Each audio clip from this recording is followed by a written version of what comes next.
אז שוב אנחנו פה עם הטיפים קטנים לחיים גדולים. כנראה שהיה לך טוב פעם שעברה אם באת שוב לבקר אותנו.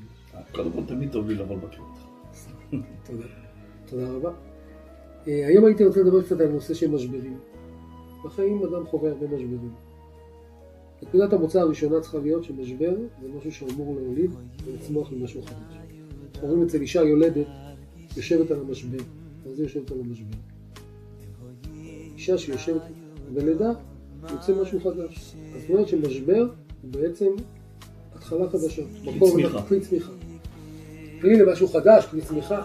עכשיו, השאלה היא כזאת, האם במשברים אנחנו אומרים לבן אדם, לא נחכה שיעבור המשבר, כמו גל שעובר, תוריד את הראש עד שיעבור הגל. אחרי שיעבור הגל תרים את הראש ותתחיל או מההתחלה או מאיפה שאתה נמצא. כמו שאני אומר לו, המשבר עצמו הוא התחלת הצמיחה. הוא השלב הראשון שלי בסולם של הצמיחה.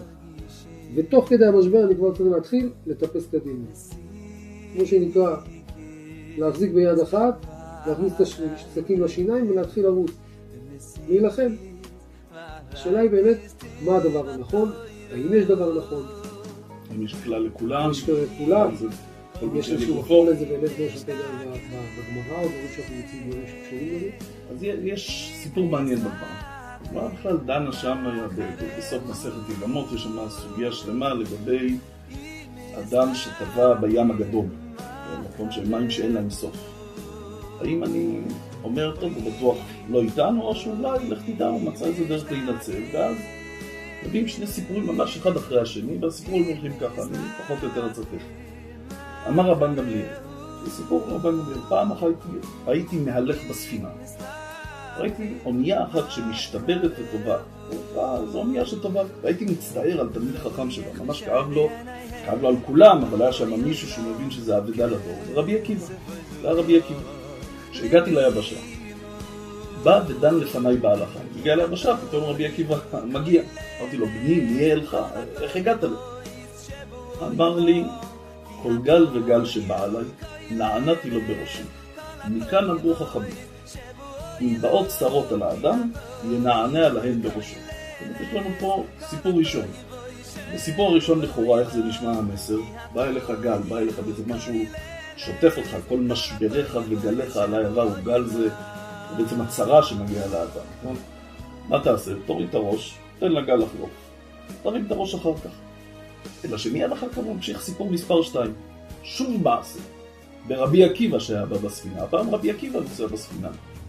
האונייה אחת שטובעת. היה מצטער על תלמיד חכם שבא, ומי זה רבי מאיר?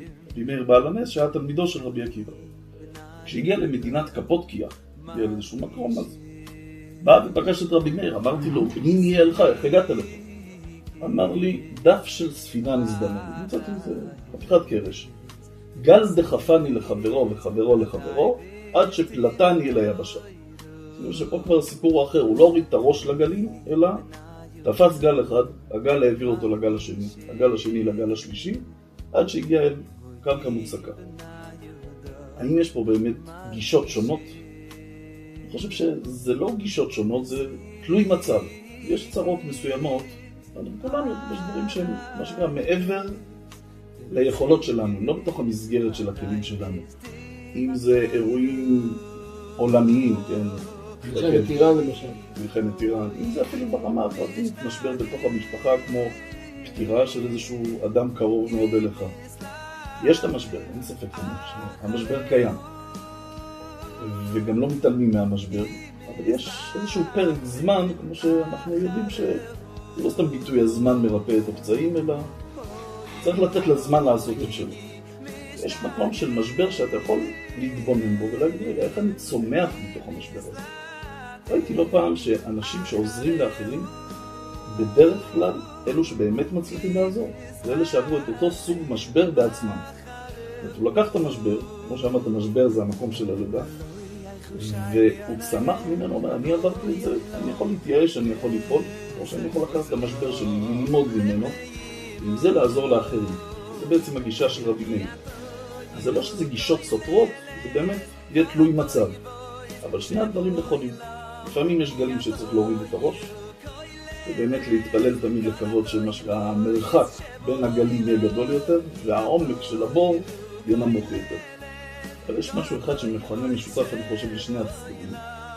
גל הוא תמיד מכסה, גל מגיע ומכסה, אבל כשהוא אחר כך חוזר לאחור, הוא מגלה, הוא גל, משום גילוי. זאת אומרת שבאדם עובר איזשהו משבר, עובר איזשהו גל, צריך לדעת שזה יתגלה אצלו, דברים שבאדם בכלל שקיימים שם.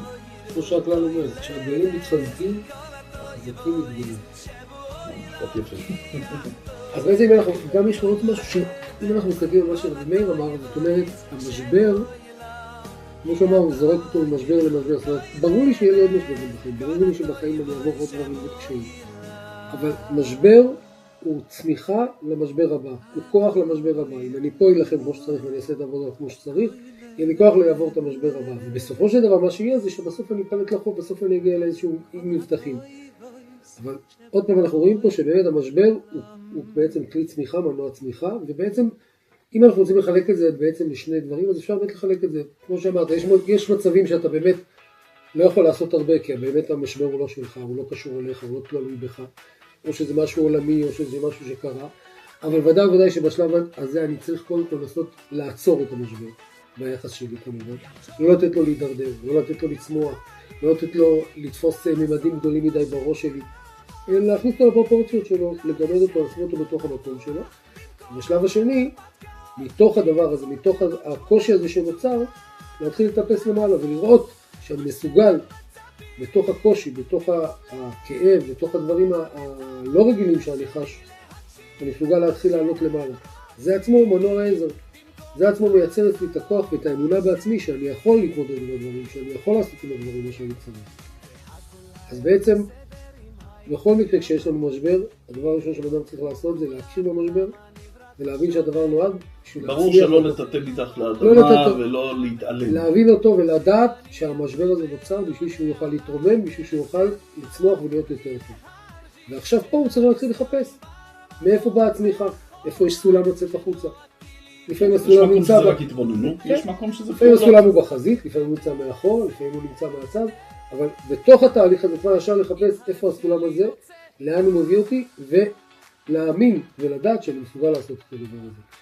לא לקרוס לתוך הדברים, ולא ליפול מתוכם, ולא לראות את הכל כחורבן והכל חושך, אלא כל הזמן לחפש את האור שבקצה המנהרה. יש רעיון מאוד יפה שבעצם אחד הכלים הכי חזקים בשביל זה נקרא אמונה. עכשיו, אנשים לפעמים אומרים אמונה, טוב, כן מאמין, לא מאמין. אמונה הוא מעבר להכל, חוץ ממה שזה אמת ואמונה, האמונה זה כלי מאוד מאוד חזק. הרב הירש, שמבאר את המילה אמונה, אז הוא מחלק את זה למספר קטגוריות. אחת הקטגוריות הוא אומר, זה קשור בכלל למילה אומנות. מה זה עכשיו קשור לאומנות, אמונה, אומנות, ודאי אותו שורש, אבל מה המשמעות? אז יש דוגמה יפה. ספרים שמיכלאנג'לו, האומן הגדול, אז הוא יצר גם כמה פסלים, חוץ מהציורים שהוא יצר, אחד הפסלים אולי הכי מפורסמים בעולם, נקרא משה רבנו. הוא לקח איזושהי חתיכת שיש ענקית, חצב והפך, זו יצירת אומנות מופלאה. יום אחד שאל אותו תמיד, איך עשית את זה? אז הוא, מה הכוונה איך עשיתי את זה? ראיתי את הסלע, ראיתי את משה כלוא בתוך הסלע. סילקתי את הפסולת, ולכן זה פיסול, סילקתי את הפסולת, והוצאתי את משה לחופשי. וכל בן אדם יש את המשה, וכל בן אדם יש בו בעצם משה, יש הרבה פסולת. מה שצריך לעשות זה לפסל, ואז ליצור יצירת אומנות, וזו האמונה. זה המקום שלנו ליצור את האמונה. לכאורה מה שאני מבין זה שבעצם המשבר שכל בן אדם, זה הפסולת. זה הקדוש ברוך הוא מוציא לנו את הפסולת, כדי להוציא את הבן אדם החוצה. לתת לנו את הכלים. אנחנו חומר גלם של סלע, והקדוש ברוך הוא רוצה להוציא אותנו מתוך העומק הזה שאנחנו נמצאים, והדרך להוציא אותנו זה להוריד את הפסולת מסביב, ואז לחשף את הכוח האמיתי של הבן אדם. אתה יודע, בינינו אני אומר לך, אחד הדברים שהכי היו מעצבנים אותי, זה שבן אדם עובר משהו, ואז בא מישהו לעזור לו, ניסיונות. מה הניסיונות? ניסיונות תתנסה אתה, מה ניסיונות? מה אתה עכשיו מתרץ את אלוקים אבל הרמב"ן אומר, ניסיונות זה לא מבחן. מבחן זה סיפור אחד, ניסיון, למשון נס, להתנוסס, כמו דגל. למשל, אברהם אבינו עבר 10 ניסיונות. אבל אם הוא לא היה עובר את הראשון, הוא לא היה מצליח להגיע לשני. היה נופל בשני. אתה צריך לעבור את הראשון ולהיבנות. להגיע לעקדת יצחק, אתה חייב לעבור קודם 9 ניסיונות קודמים. אז זה סוג כמו שבן אדם הולך לרופא, רק להמחשה, הוא הולך לרופא עם הרבה ניסיון. לא שעכשיו אני עושה לו מבחן, אבל הוא צבר ניסיון. מי שצבר ניסיון, יש לה יכולת אחרת להתמודד עם דברים. טוב, תודה רבה. כרגיל. והכל היה בסדר.